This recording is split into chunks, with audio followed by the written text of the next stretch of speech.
Good morning and welcome to the Stahls TV Morning Show on this chilly October morning here in southwestern Pennsylvania. I'm Zach. I'm Courtney. And we have a great episode that kind of ties into the weather. Most of our topic today is going to be about outerwear, but we do have a few things to cover before we get there. We're going to teach you how to decorate it, kind of teach you the ins and outs of it, share a couple or at least one great resource with you about outerwear. Yeah, absolutely. Absolutely. Kick it off early. Kick it off right. Courtney's feeling pregnant today, so let's get going. All right, so first we're going to start with our Look of the Week. This is a segment that we've been doing for the past few weeks, and our Look of the Week this week is brought to us by Nancy Moran Julian, and she has decorated a shirt, looks to be a lady's shirt, that has to do with the month of October. Tell us a little bit about it, Courtney. Yeah, so the design was made with 2 colors of heat transfer vinyl. So we're looking at a glitter heat transfer vinyl as well as a basic single color vinyl. Mm-hmm. And I chose to kind of pull this design out from the Facebook page because it speaks a lot to what decorators have the opportunity to do right now with the month of October, with it being breast cancer awareness. Mm-hmm. So we see a lot of people having opportunities not only for more events with walks and runs and everything, but also being able to market to the schools and the teams that they're selling to and add a little bit of extra spirit if they're doing a specific game or the month where they're promoting breast cancer awareness. Yeah, now that I know that you actually chose the Look of the Week, because I think Josh chooses it sometimes, but I see the Mean Girls reference there as well, the movie Mean Girls, which is what, probably 10 years old now? It's a little older than that, I think. It's a little old? Yeah. All right, well, I feel old. Yeah, Thanks. I do too. Thanks for that. All right, so if you would like to submit to Look of the Week, you can do that a number of different ways. You can tag us on Instagram at Stahls TV. You can put hashtag Look of the Week, hashtag Project Press It. You can also submit to Stahls Show and Tell on the Stahls Facebook page, all things heat printing. Is there any other ways to do it? I think you can email us, right? Yep. You can email us as well at tv@stahls.com if you would like to submit to be considered for the Look of the Week to be featured here on the Stahls TV Morning Show. Yep. I think we have some more happening on social media, right? We do, yeah. Speaking of Instagram, we're actually doing an Instagram giveaway. It kicks off today. It actually just kicked off about an hour ago, which gives you a chance to win one of our 3 most popular looks from Project Press It. So you're seeing those 3 looks in the picture. We're going to choose 3 winners, and then to enter to win, each person will win 1 t-shirt. But to enter to win, just simply go to our Instagram page at Stahls TV, like the photo, follow us, and tag 2 friends in the comment section. And that'll give you an entry. It goes all the way through the week, but of course, if you're watching this now, you don't want to delay and forget about it. So go ahead and follow us there, follow those steps, and then you'll be entered to win. They're going to be chosen by random, and then that will be announced on the Instagram page next Monday on the 17th.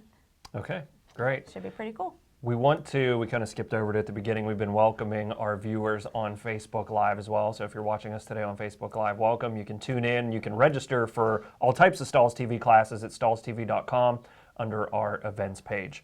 Now, we have been progressing through a series of ways to elevate or improve your brand. We've been going through 8 ways, and today we're going to look at our 7th installment of ways to improve your brand, and this is brought to us by Josh.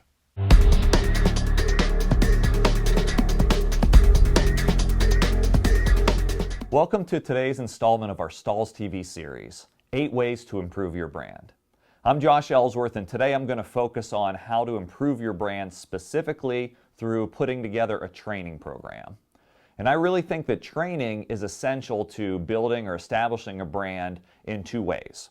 The first way is that it ensures that you can onboard employees easily and improves the overall satisfaction of these employees who know what they're supposed to be doing. But it also ensures a process to make sure that clients get a certain level of service and repeatable quality.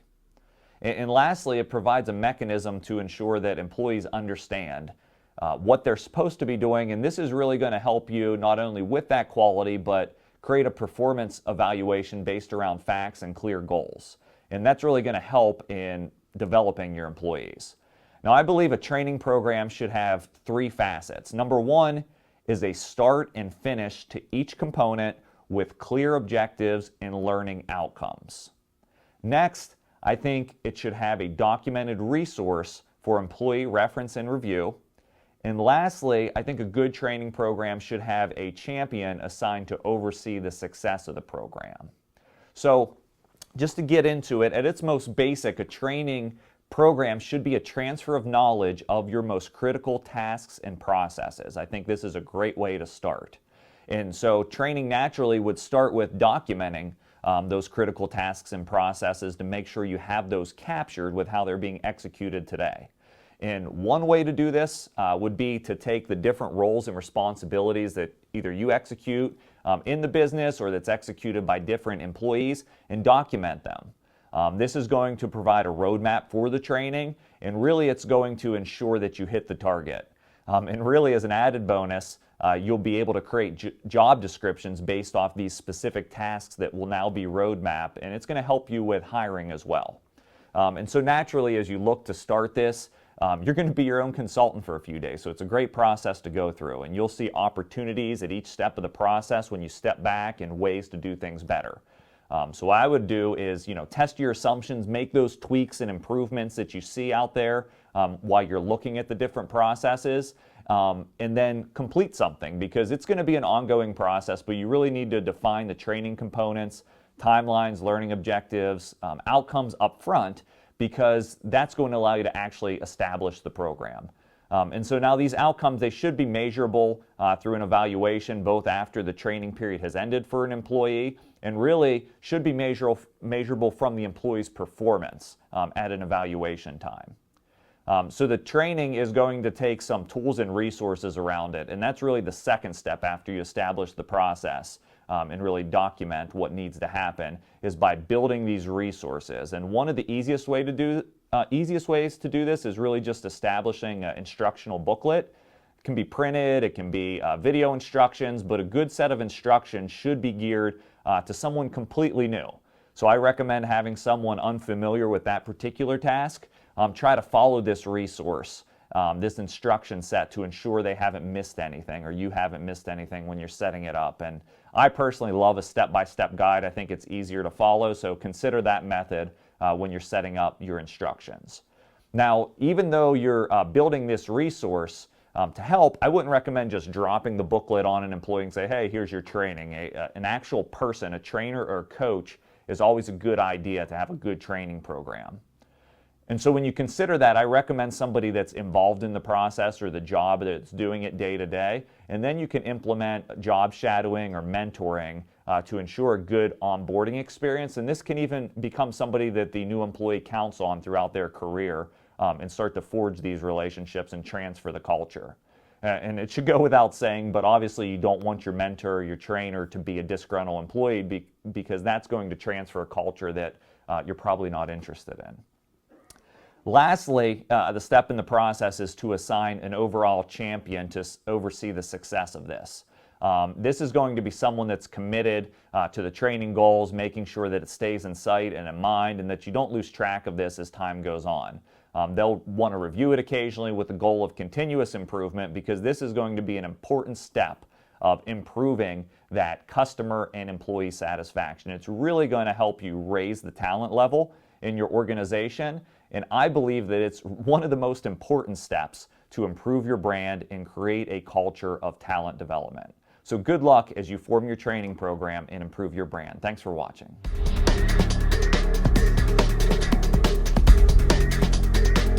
So one thing that's probably important to our viewers with employee training, or at least I would like to know, is how many employees do our viewers actually have? So we're going to launch a poll real quick. If you guys could just take a second and fill it out. You have a couple different options. 0 employees, it's just you, home business, 1 to 3, 4 to 7, or 8 plus. So we'll give you a few seconds to fill that out, and then Taylor will read our results here. We'll close it down in 3, 2, 1. I always wanted to do a countdown on the show. That was my chance. All right, Taylor, what are our poll results for number of employees that our viewers have? 78% say that it is just them. Okay. 19% say 1 to 3 employees. Okay. 0% said 4 to 7, and about 3% have 8 or more. All right, sounds good. So most of our viewing audience doesn't have employees currently, but definitely something that you want to keep on the radar as you try to scale or continue to grow your business, that training is important. I also read one of the biggest challenges for entrepreneurial folks or people who are running a business that they started is delegating tasks, because you don't think anybody can do it as good as you can. And 9 times out of 10, I would probably say that you're right, because I feel the same way about the things that I have to do. But I read a good article in Inc. magazine all about delegation, and it says the best way to tell if you can delegate to somebody is if they can do it to 80% of what you could do it to. It's time to delegate, and you can move on to something more important that's going to be more revenue generating. Yeah, I think we see that a lot with our customers, especially with heat printing, where you're worried about it being applied incorrectly. But obviously, there's always tools you can purchase to safeguard against that. Even just a ruler will help to make sure things are lined up straight as well. Ruler. Yeah, sometimes it's Yeah. a ruler. Sometimes it's just a ruler.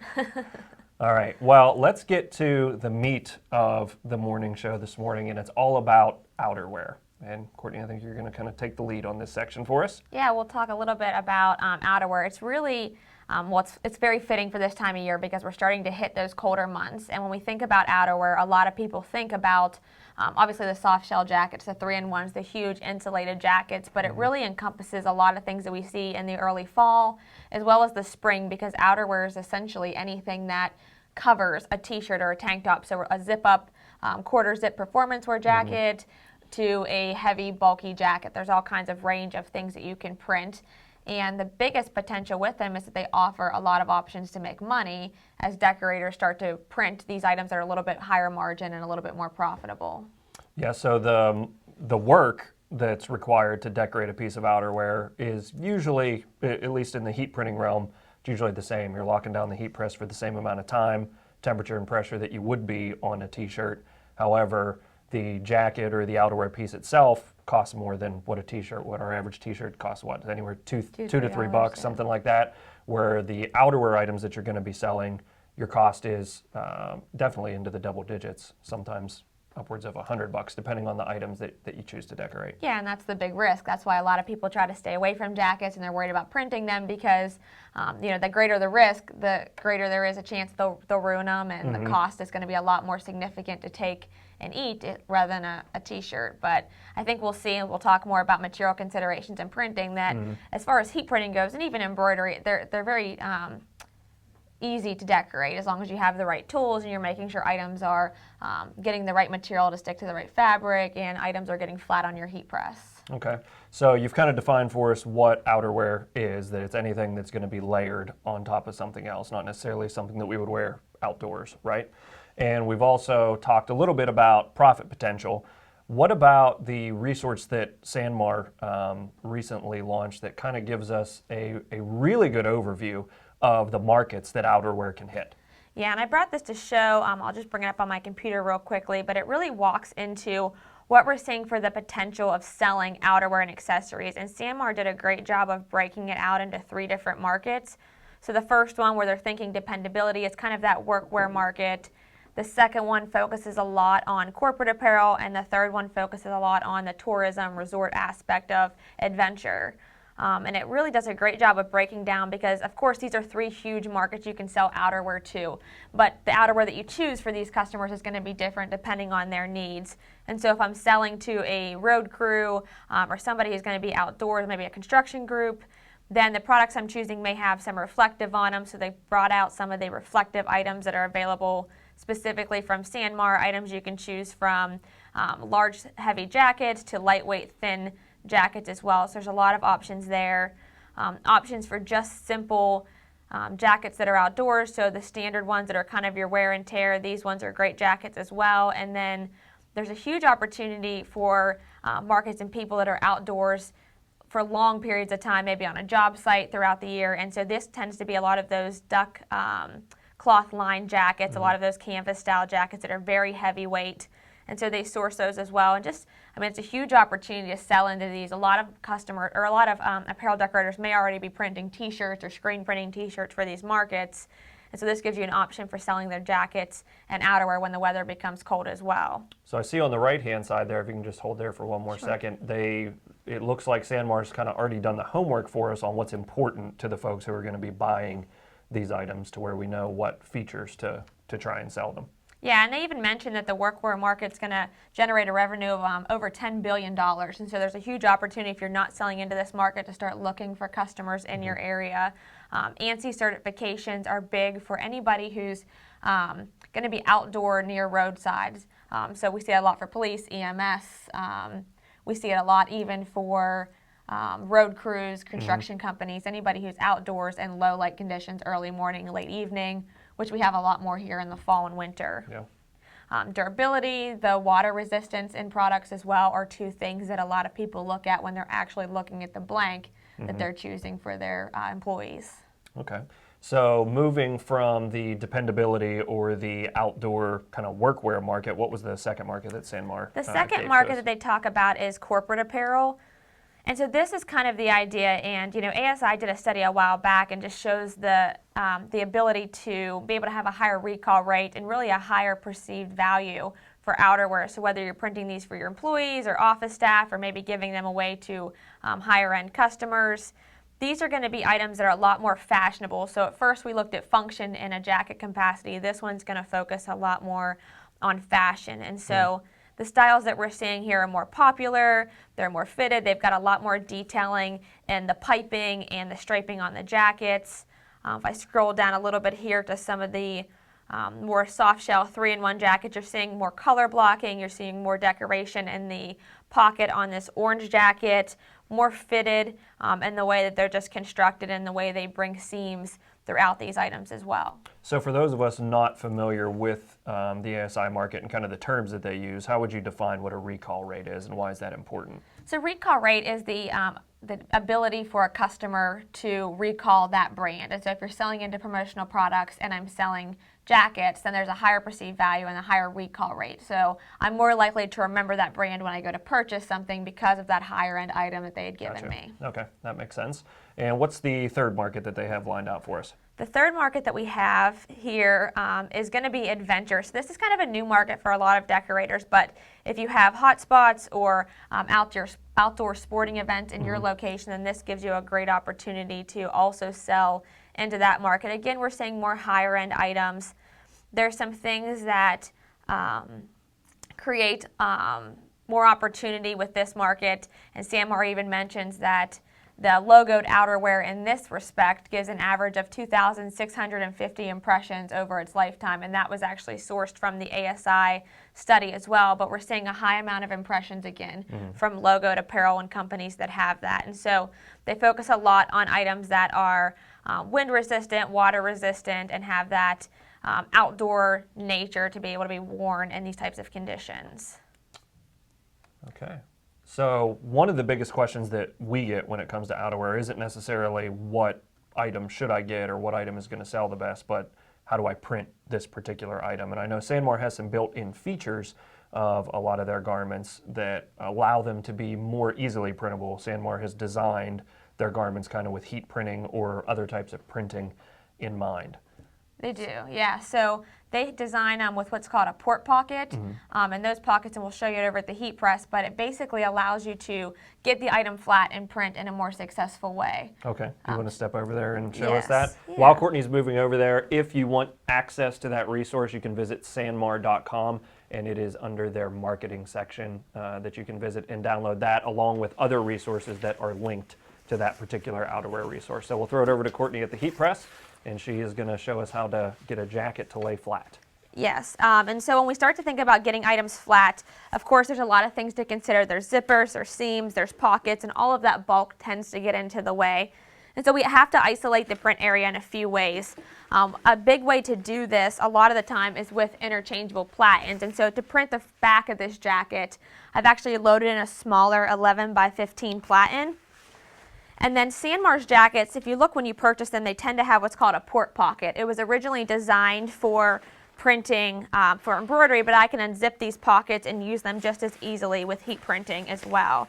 And so it allows me to completely open that pocket and remove that mesh liner, which if you've ever printed jackets before, you've probably noticed that sometimes that mesh liner prints through to the back of the item. I'm going to grab in there. There we go. So now I can load this item flat onto my Fusion. and I'm able to isolate completely from that polyester mesh liner. I'm getting those zippers and seams and everything falling below my heat press, and so that gives me my flat surface. Now I can use that same pocket and another small platen like a 6x10 or a 4x4 and be able to print that front location as well and get a nice left chest print. Now if your heat press doesn't allow for interchangeable platens, then another option would be to leverage that port pocket and leverage smaller printing accessories like a heat printing pillow, which would be this little pillow here. They come in a variety of sizes, or a print perfect pad. The key is no matter what I'm doing, I need to be able to isolate that print area so that the seams, zippers, and all of that bulk is not in the way. And so I can do that even just by raising them with simple pads or pillows as well. So that gives a couple of different ways that we can decorate and think about printing. Of course, accessories make a big difference. Also considerations for plastic. So if you have plastic zippers, where a lot of jackets that are higher end, soft shell 3-in-1, where the bulkier jackets are going to have metal zippers, so you're not going to run into challenges with those as long as you're getting them off from your print location. But if we're worried about plastic melting, another tip would be to use a cover sheet like a flexible application pad just over that plastic area of the zipper to cover it and keep it from heating if it's up underneath that heat press and you're not able to isolate it with a different interchangeable platen. So that gives some tips for actually isolating the print area. I'm going to come back over to the table here with you, Zach, and just talk a little bit about material considerations, because most jackets I think that we look at are usually a polyester or a cotton base, but we obviously have some considerations for nylon as well. Yeah, for nylon, we reviewed this actually in last week's episode. We talked about all the different CAD-CUT materials that is kind of in the Stahls family, and Gorilla Grip 2 is a great option for nylon. It applies very quickly at a low temperature, and if you're dealing with nylons, the key is find something that is specifically designed for nylon. You could also start dealing with Lycra or other stretch fabrics as well. I would encourage you to reference actually the episode from last week all about the heat transfer films. But even if you have a heat transfer manufacturer, let them know the material that you're working with, and 9 times out of 10 they will have a solution, or at least be able to tell you that they don't have a solution for what you're trying to apply to. Right, so it's definitely understanding the fabric you're decorating. And I tend to find that the nylon adhesive products tend to work better on waterproof garments as well. So if that's a concern and you're worried about waterproofing, obviously having a stronger adhesive will help. There's some tips that I've seen used throughout the industry of even just trying to remove that waterproof coating if the jacket's the type that has the coating placed after it's been manufactured.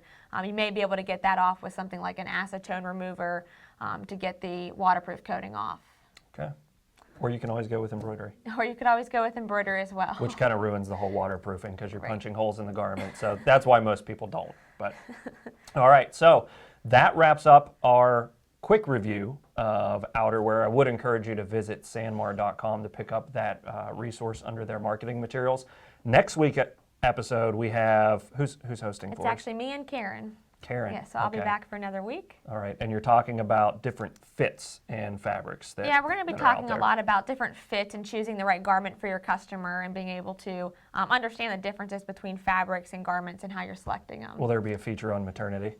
I don't think so. Oh, not yet. Okay. Nothing really fits good at that stage. Yeah, good point.